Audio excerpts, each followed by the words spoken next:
Channel of Vadodara.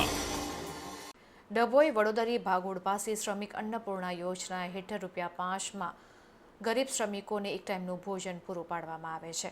આ જગ્યાની આજુબાજુ પારાવાર ગંદકીનું સામ્રાજ્ય ફેલાયેલું છે, ત્યારે આ ગંદકી દૂર કરવામાં આવે તેવી ગરીબ શ્રમિકોની માંગ ઉઠી છે.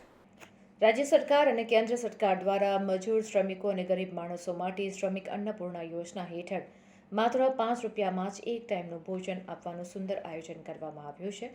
જે કામગીરી પ્રસન્ન હોય, પરંતુ જે જગ્યાએ આ સ્ટોલ લગાવવામાં આવ્યો છે એ જગ્યા ઉપર ગંદકીનું વાતાવરણ નજરે પડી રહ્યું છે.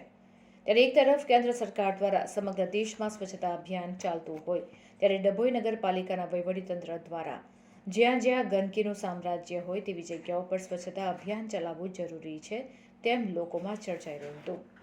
ત્યારે વહેલી તકે આ જગ્યાઓ પરથી સાફ સફાઈ થાય અને ગંદકી દૂર થાય તેવી ગરીબ શ્રમિકોની માંગ ઉઠી છે.